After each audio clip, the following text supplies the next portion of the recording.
नाज़रीन, आज की जो वीडियो, आज का जो टॉपिक, आज का जो मौजू मैं आपके सामने लेकर आई हूँ, ये सुनकर आप भी एक दफ़ा आपका दिल दहल जाएगा। आप ये सोचने पर मजबूर हो जाएंगे कि आखिर उस बच्ची का क्या कसूर था, जिस पर उसके अपने ही ससुरालियों में भी कोई और नहीं, उसकी सगी फुप्पो और उसका खामंद और फुप्पो की बेटियां शामिल थी।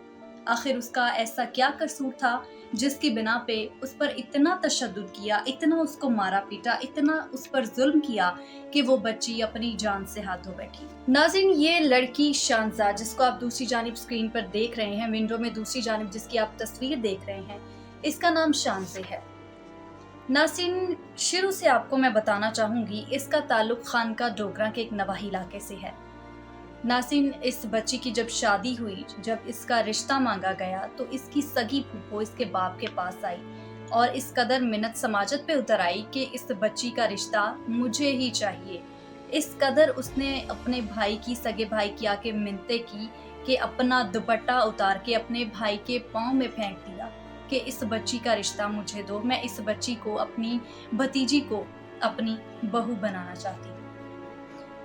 नाज़रीन, आखिर ऐसा भी क्या हो गया जो वही फूफो जो अपने भाई की मिन्नत समाजत कर रही थी, उस बच्ची के रिश्ते के लिए रो रही थी, आखिर ऐसा भी क्या हुआ कि वो शादी के बाद इस कदर बदल गई और उस बच्ची पर खुद ही तशद्दुद किया और इतना तशद्दुद किया कि उस बच्ची की जान ही चली गई। नाज़रीन, जब उस औरत ने, उस फूफो ने अपने भाई की इस कदर मिन्नत की, इतनी मिन्नत समाजत करने के बाद वो भाई उसका दिल पिघल गया। उसने अपनी बहन की आंखों में आंसू बर्दाश्त नहीं किए और उसने कहा कि ठीक है, मैं अपनी बेटी का रिश्ता तुम्हें दे देता हूँ। नाज़रीन, वही औरत जब उस बच्ची को ब्याह कर लेकर आती है, उसको बहू बनाकर लाती है, चंद दिन गुजरने के बाद वही फुप्पो, वही भाई, वही बहनें और वही शौहर उस पर तशद्दुद करते हैं। नाज़रीन, ये शानज़े नामी लड़की 3 बच्चों की माँ है। नाज़रीन, जब इस शानज़े को पता चला कि उसका शौहर एक चोर है, एक डकैत है, तो उसने झगड़ा शुरू कर दिया घर में। उसने कहा कि मैं तुम्हारे साथ नहीं रहना चाहती। खुला की उसने दरख्वास्त दी हुई थी, शेखुपुरा की अदालत में उसने खुला दायर की हुई थी। नाज़रीन, जब उसके शौहर को पता चला कि इसने तो खुला दायर की हुई है, तो उसने उस पर जुल्म करना शुरू कर दिया, तशद्दुद करना शुरू कर दिया। नाज़रीन, जब इस बच्ची ने कहा कि मैं तुम्हारे साथ नहीं रहना चाहती, ये बच्ची वापस अपने मायके चली गई, अपने घर चली गई। वहां जाकर इसने अपनी माँ को बताया, अपने वालिद को बताया कि आपका जो दामाद है, जो मेरा शौहर है, वो इस तरह से चोरी करता है, डकैतियां करता है और मैं नहीं चाहती कि मेरी औलाद एक चोर डकैत की औलाद कहलाए, तो मैं उस शख्स के साथ नहीं रहना चाहती। लेकिन नाज़रीन, चंद दिन गुजरते हैं, वही शौहर, वही फूफो एक बार फिर से उस घर में वापस जाते हैं उस बच्ची को वापस लाने के लिए। माफी तलाफी की, उस बच्ची को वापस ले आए।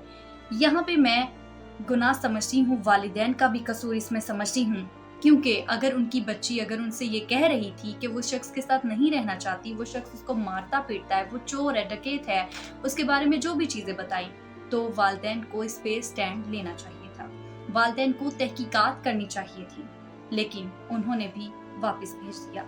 मैं ये भी नहीं कहूंगी कि उन वालिदैन ने गलत किया, लेकिन हर वालिदैन यही चाहते हैं कि उनकी औलाद हमेशा खुश रहे। वालिदैन ने भी यही सोचा कि हमारी बच्ची का घर बसे, इसलिए उन्होंने उस बच्ची को वापस अपने ससुराल भेज दिया।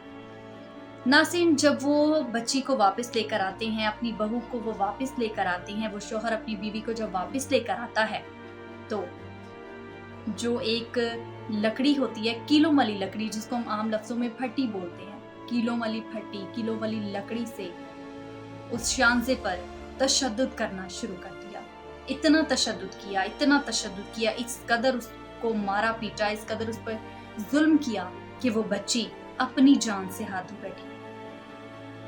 जब वो बच्ची बेजान होके गिर गई, इसके ससुराल वालों ने इतना उसको जब मारा पीटा, तो ये बच्ची जब बेजान होकर गिर गई, तो तब इन्होंने उसके वालिद को फोन किया, उसके घर वालों को फोन किया, उसको बताया, और वो वालिद भागा भागा जब उसको अस्पताल लेकर पहुंचता है, तो वहां डॉक्टर्स ने जब ये कहा कि आपकी बच्ची इस दुनिया में नहीं रही, तो नाज़रीन, मैं वो दर्द, मैं वो शायद चीजें बयान नहीं कर सकती कि एक वालिद के हाथ में उसकी अपनी ही जवान बेटी की लाश हो।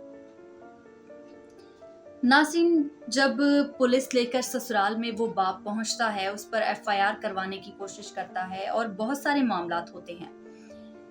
नासिन, ये कहानी अब एक और जानिब इसका रुख मुड़ता हुआ आपको दिखाई देगा।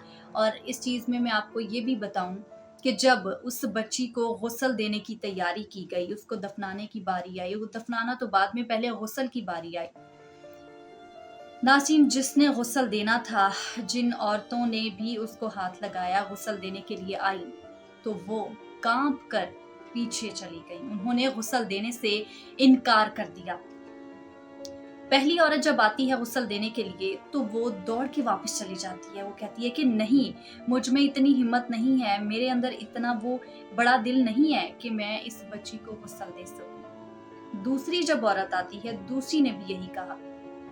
तीसरी औरत ने बड़ी मुश्किल से उसको गुस्ल दिया। जब पूछा गया तो बताया कि जिस्म का, शांजे के जिस्म का कोई ऐसा हिस्सा नहीं था जिस पर जुल्म और तशद्दुद के और मारपीट के निशानात मौजूद ना हो। कोई ऐसी हड्डी नहीं थी जो कि उसकी टूटी हुई ना हो। नासिन, यहाँ पे मैं ये कहना चाहूंगी कि आजकल के दौर में किसी पर एतबार नहीं है, किसी पर भी एतबार नहीं है। सगी फूफो जो चंद दिन पहले अपने बेटे के रिश्ते के लिए उस बाप के पास जाके इस कदर मिन्नत समाजत कर रही थी, इस कदर वो वावेला कर रही थी कि ये रिश्ता मुझे दिया जाए, वही फूफो, वही सास इस कदर जालिम बन गई, इस कदर वो जल्लाद बन गई कि उसने अपनी भतीजी का, अपनी ही बहू का उसने कत्ल कर डाला। नासिन, हुकूमत से और बाकी इदारों से मेरी यही गुजारिश है, मेरी यही अपील है कि इन लोगों को कैफिर किरदार तक पहुंचाया जाए और इस बच्ची को इंसाफ दिया जाए। उम्मीद करती हूँ मेरी आज की वीडियो आपको पसंद आई होगी। अगली वीडियो तक के लिए मुझे दीजिए इजाजत।